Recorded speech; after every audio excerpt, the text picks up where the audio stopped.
Hello everyone, welcome to another episode of the Magic Arena Run. Today it's FNM day and yeah, after a few events where seemingly everything is random, we now get the granddaddy of all modern random events, Momir.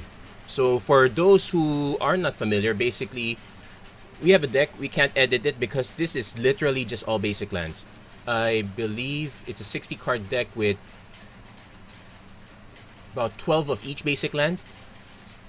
And so how do we get any creatures and whatnot? Simple. We have this nifty emblem over here. So it's X. So we can only activate this sorcery speed and only once each turn. So it's X mana, discard the card. No. Then you create a token that's a copy of a random creature card with converted mana cost X. So basically we have the whole historic creature lineup plus a few extra cards. Remember they added a few cards specifically just for Momir, and they're on the high mana cost slot so that there's some variation. It used to be that 9 mana was a solid number. They added a few extra ones there. They've also added some on the 8, 10, and 10 slots if I'm not mistaken. But that said, the normal strategy here is not play creatures way too early because there are a few. You have to remember, this is every creature in historic database. So there are a few possible duds. Like you could hit a creature that enters the battlefield. It's a 0/0 with X counters on it, so that might not quite work. It's pretty much everything's auto keep. You generally want multiples of black and red because of some activated abilities. An argument can be made for white also, but we'll start with this. And we won't make early. Generally, you want to start making at around 3 mana, I suppose. Let's see. Draw to 7, 6, then 3 is a 6, 5, 4, 3, 2, 1. Yeah, I think generally 3 mana's a good place to start. It's even better if you're on the draw. Opponent's starting to make one, so they hit an Apostle Purifying Light. Good for them. Well, now we respond. X equals 3. We'll ditch one island.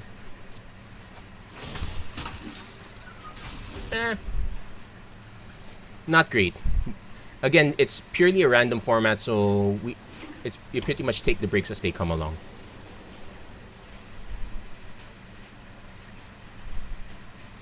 If opponent swings, I might offer to take the exchange.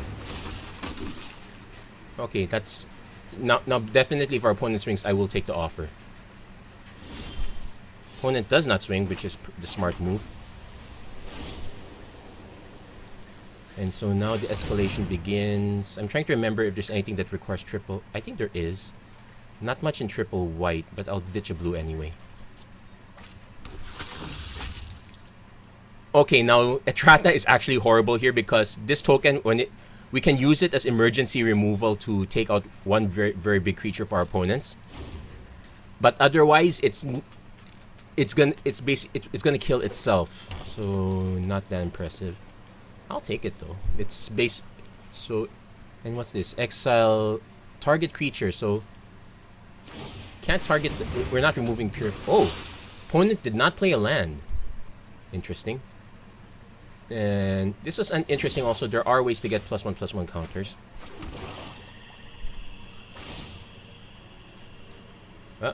Thank goodness there's a confirm 0 there. Let's ditch the forest. Really want the... Yeah, I'll take that ramp. Now, let's note that this ability is quite useless here. Wait. You can play them this turn without paying their mana cost. So we can spend the mana, play a land, does nothing afterwards. So that's a no. But that said, we did hit 6 mana. So we are on step to hit the mythical 9 mana. In fact, it looks like I miscounted. Also, we get to skip the dreaded 6 slot. There are a lot of good creatures on the 6 mana slot, but there's also what we call the Bells and Lottery.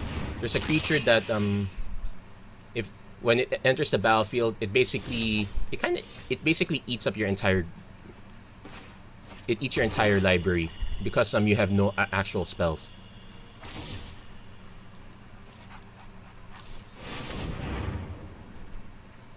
Yeah, I said I was going to. Ooh, other you could.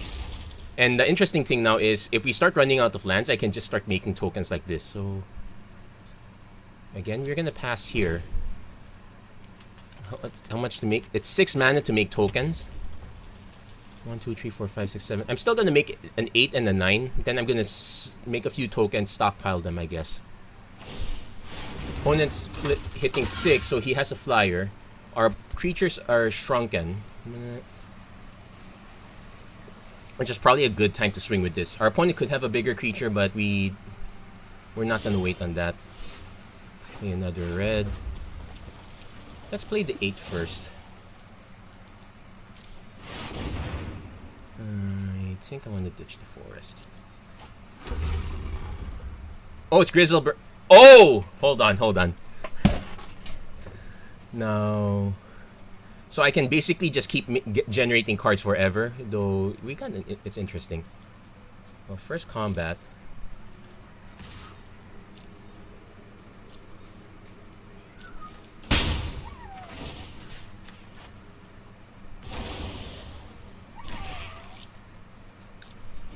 So if we'll probably wait on this one. We don't, considering we're literally just drawing lands, there's no reason to just rush into it. We're also gonna hit 9 mana anyway. Opponent is gonna have to play their 7. Yeah, I'm kind of curious why they skipped their. Okay, playing X equals 7. It's a Locklet Giant, which deals 0 damage.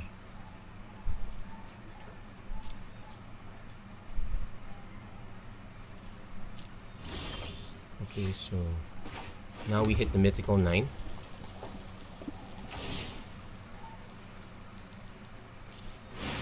Now it's not a guarantee, but well, I'll take it. Cancel. Okay, fine. Because I'm okay, go to combat, swing, regain. Opponent needs to have an anti-flyer attack at this point. Yeah, in this case, it's just really. Well, opponent's about to hit 8 mana. I'm trying to remember if there's some anti-creature tech at 8. He needs to hit a flyer, and considering Grizzlebrand, there are some. Oh yeah, it's kind of raining heavily out here. We just had Landfall of Sorts. Ooh, Baleful Force.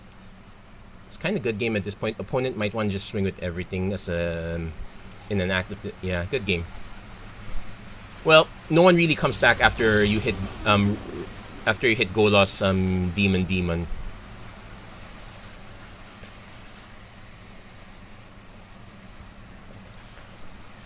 But otherwise, it's a good way to unwind, especially when you think that nothing you've been doing has been working. Oh, hey, nice! I got Dirge Bat again, so that's my second copy. Like when everything's gone to heck and like you couldn't draft for your life, you've been tanking on that one. You've been playing constructed. It's been hit or miss. Actually, you've been kind of tanking more often. Sometimes a nice and even brawl. You could be tanking on that too. So sometimes a really nice, super duper rando format where if things go really bad, so be it. They go really bad. And if things go great, so be it. Things go great. Again, we'll go with the same strategy. Because the 8s are not that bad either, so we'll probably go for the 8 if we can. Opponent has Moat Piranha, so we're not attacking anytime soon. In fact, strangely enough, I could skip one turn. Yeah, we're gonna actually skip. Because this one's not attacking. This will because we started first, this will actually ensure that we hit 9s. I could also skip 6 mana, but hey, it's a rando format. Okay, so basic 3/2s. Not.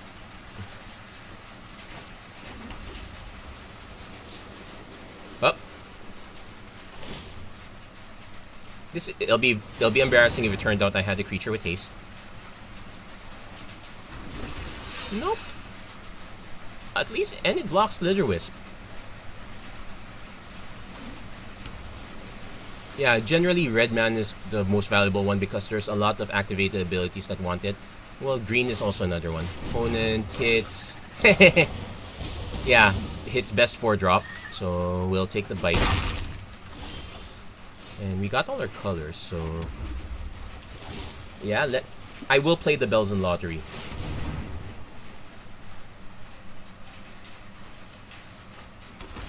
Sir Kara the Bold, so... her we can ping stuff, but it's not... but we're not gonna get them the rest of her... well, it's still a way to ping stuff, so I'll take it. Opponent gets... oh, and oh yes, it cop... oh, that's probably the best set of creatures for that. So we will play the Bells and Lottery. Why? Because why not? Live and let live.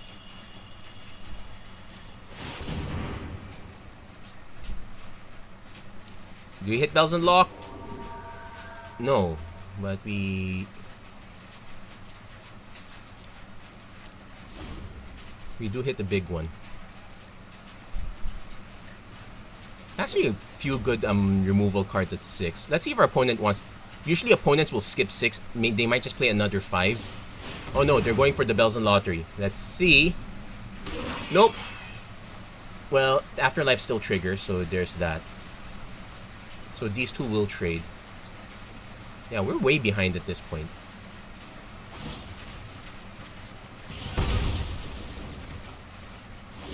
Okay, and so it's a way to get rid of lands too, so we don't get that benefit. So we're hitting 7 now.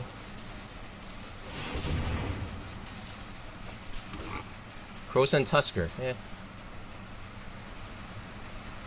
Again, we're gonna pass. Opponent could just keep... actually, Ray Merchant, this is randomly very good here. Opponent's gonna hit their own 7.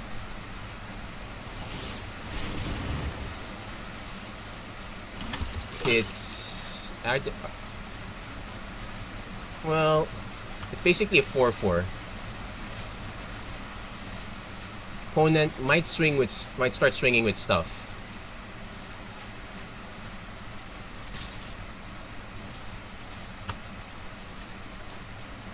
Obviously block this one. Opponent will get 2 tokens. We can snipe one of them. We'll let that resolve.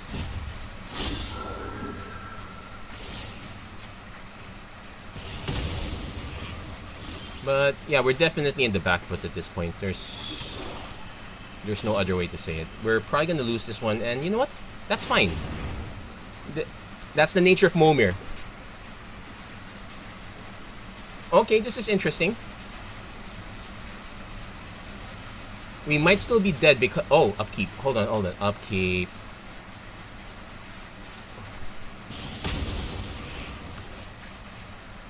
So we can start actually clearing out our opponent's board. And this is any target? It's any target. Oh, nice. Opponent's about to hit their 8. And there are a few big creatures at 8, so we... resolve... Factory Torgar. It's up to 1, so you just have to choose a target and... actually, no, submit 0. Submit 0. You don't want... to... actually, I do want you to submit, but that's probably not gonna happen. Okay, resolve... oh, wait. It's up to 1. You did not have to... well, you know what? Thank you very much, Notional Horde. You were so kind.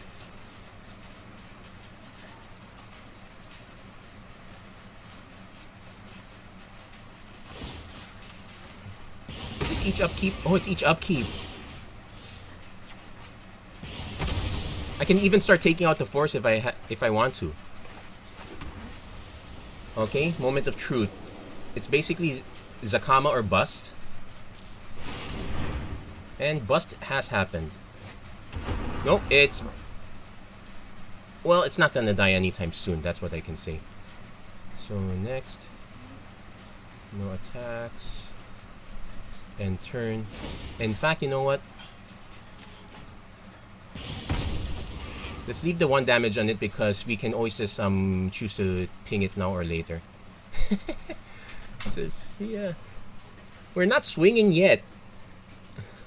Opponent is now forced to play 8s. Well, he could just play a 9 and skip. Oh wait, I think that's what he's gonna do.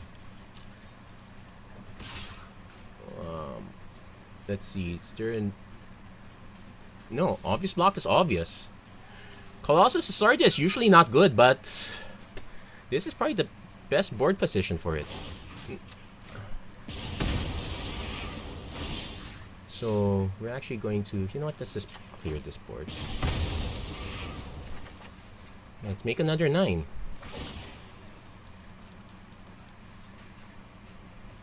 It turns out skipping that 1 turn just because our opponent came up with the defender was a very good... Oh! Okay, well, I forgot. What does Aona do again? Can't cast spells. Okay, so her ability doesn't do much. Let's just name red anyway.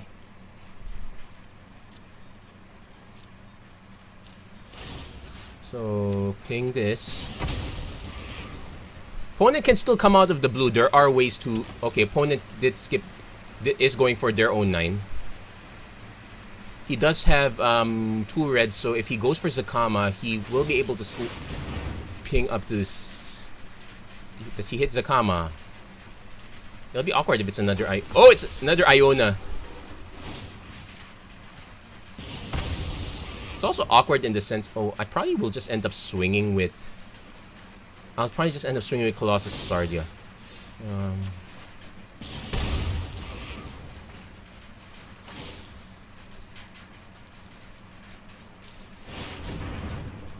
It's the Battle of the Nines. Okay, we got another Colossus, so guess what?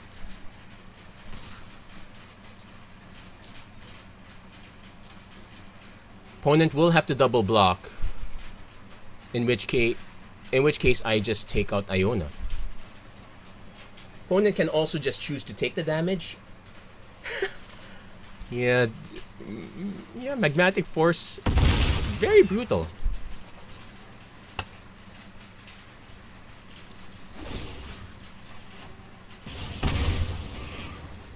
So next turn we just tap out for another 9. We could actually just pay for this. It depends what our opponent drops us a 9. If our opponent drops us a Zakama, oh, he's dropping a 7. There are some good removals there. Archipelagore is not one of them. Yep, and that's a welcome. Yeah, you really should keep going for 9s. It's literally Zakama or bust at that point. If you wanted more removal, I would also take the risk at 6s because there are a lot of cards that bounce, and those do count as removal. You know what? Let's do one more. Actually, it's quite early. We could just do 1 or 2 more. It's hey, it's Momir. It's fun. And consider I was in the back foot for the most part of that one. Again, there is no reason to mulligan. Well, it also helps that we get to start first. That said, the first person to start is also usually the first person who is forced to respond to your opponent's timing. Like, I've seen some strategies where if you want it to be low powered, you just play a 1 immediately. And that's a fine strat too, actually. Well, it depends because you do run the risk of breaking at 1 and even at 2. So, you know what? Our opponent hasn't played a 2-drop. There is a risk to brick at 4 also, actually. So if you're on the draw, you get to start playing a 3. If you want to hit the mythical 9 mana range. Opponent hits... Okay, 2-4. Not bad. Now we get to respond. 4 is good in the sense that we get some decent pieces of removal at that count. Well, a 3-5 double strike is good too. A dinosaur cat nightmare is fine too. Well, we're never gonna mutate this, but sometimes double strike is double strike. Now, our opponent could also hit their mythic uncommon removal. Well, no, it's Felidar. So this is actually gonna be... Well, it's actually annoying both ways because on one hand, you get to tap down good stuff. On the other hand, you have to keep up mana, so you'll always be one mana behind.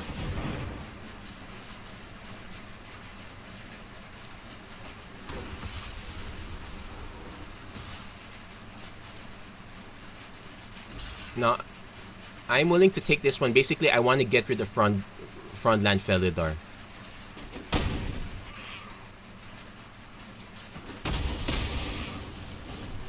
The idea being is that in the long term, if our opponent has a very good creature, he can just start using it as a tapper. So I want to avoid that. We also have a flyer. Well, that could change anytime. Let's see. Opponent goes for the 5. Death Touch Lifelink. Okay, I kind of regret that now. Okay. Let's play the Bells and Lottery this time. Let's see what we hit on our 6. As always, it's a fun event, so c'est la vie if we hit Bells and Lot. Nope. Now, okay, it's a bit awkward. You know what?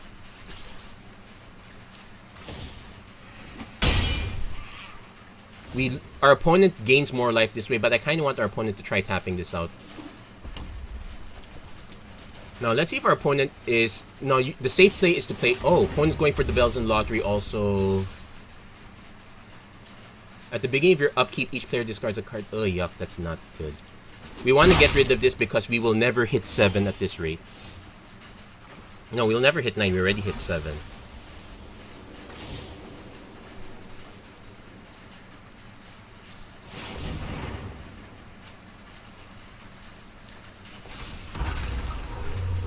I will take an... Well, it's never going to draw cards. I'm actually going to swing with this one because I will discard a card. This will become a 3/4, so I need this to block.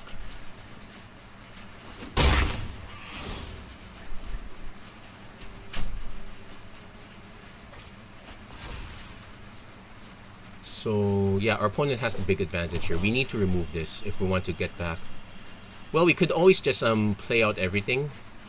Then this becomes a 4/5 and we need another flyer.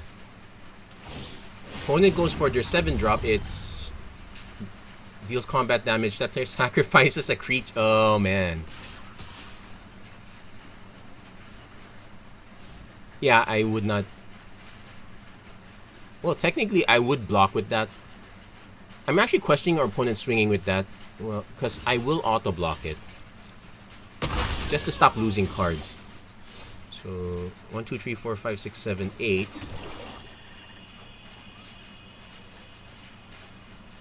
Come on, Grizzlebrand.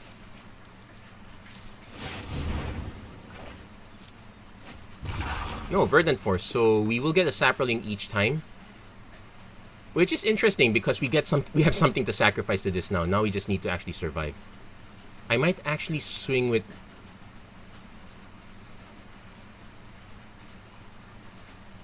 Okay, I'm actually going to swing with Nezahal.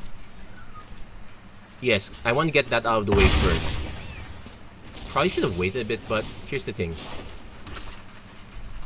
We're going to be able... We will have fodder as long as the Verdant Force is still up. So that's the good news. Bad news is our opponent is going to hit... Well, they're actually hitting 8. They're not going to... They hit their own Verdant Force, so they also get tokens. Problem is, they're going to outpace us in tokens. I don't think we're going to win this. Yeah, we're also stuck at 8. So, let's go for the 8s. Come on, Grizzlebrand. A 7/7 is kind of fine too. At least it blocks... Well, actually, this one also blocks that. I'm actually going to swing with this guy because I'm going to kind of live or die by this.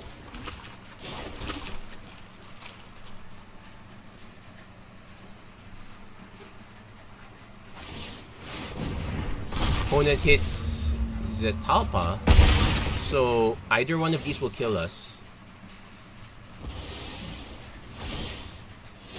So I definitely have to hold this one back now. Okay, moment of truth. Do we hit the 8?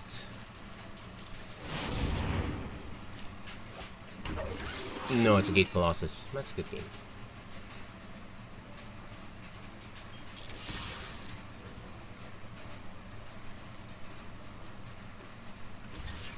Yeah, it's just it's a concede story.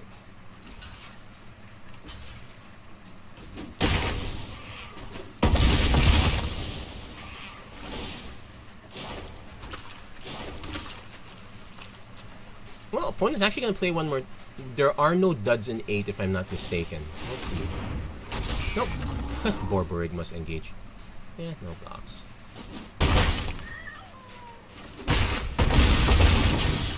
Yeah, let's give him that. Let's give them that benefit. So yeah, that's the Momir format, and we actually have quite a bit of time. Let's do one more. One more for the road.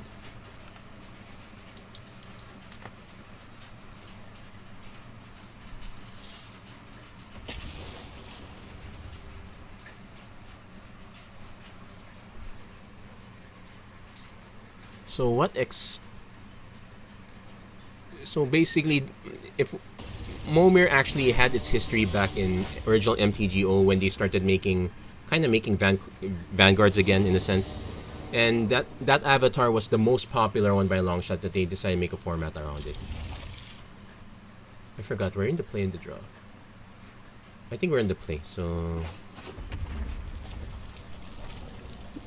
again we'll try to hit at 4. Also note that everyone's kind of relatively disciplined. No one's really going for the 1, 2, 3 drops. The reason to go for that is if you have an activated ability you must activate and you still need to make a drop. So again,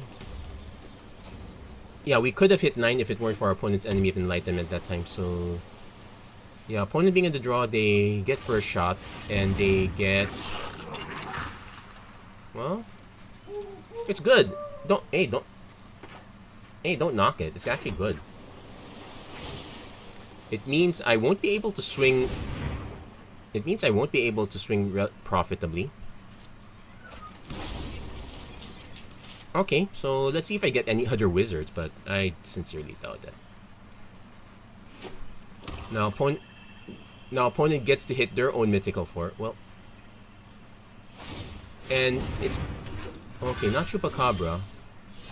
It's still interesting nonetheless. And hold on, I'm just gonna mute our opponent.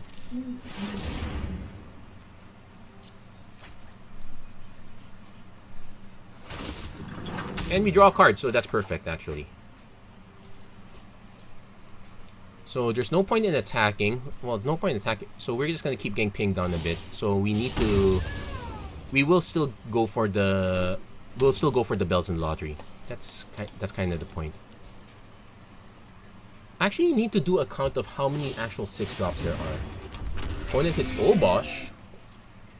So that's actually good with Lightning Crew. So the clock is a lot faster now. It's not good.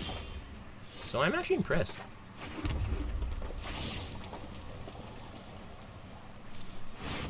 Let's gamble.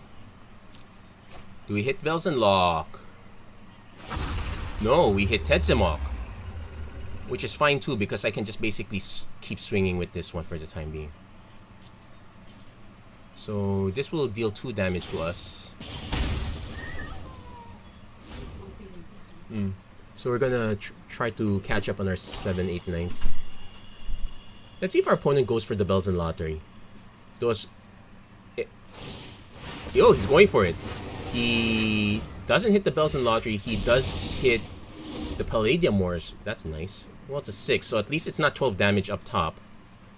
We can't exactly target it, but we kind of want to target Obosh anyway. Also, annoying is that our opponent can block with this and tap with this, so we kind of want to drop a 7 drop first.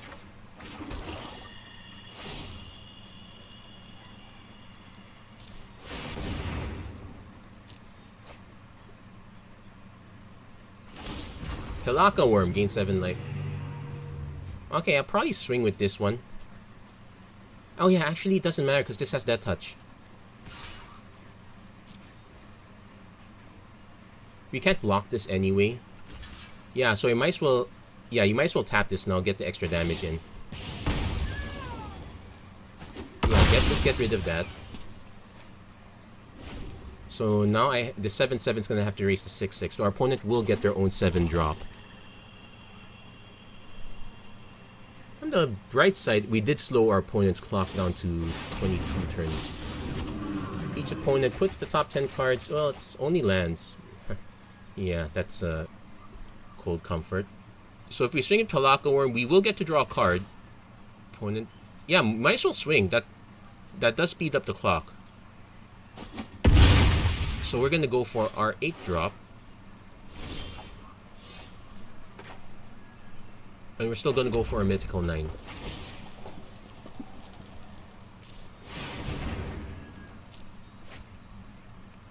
I might also need to play the extra. Ooh, Death Touch again.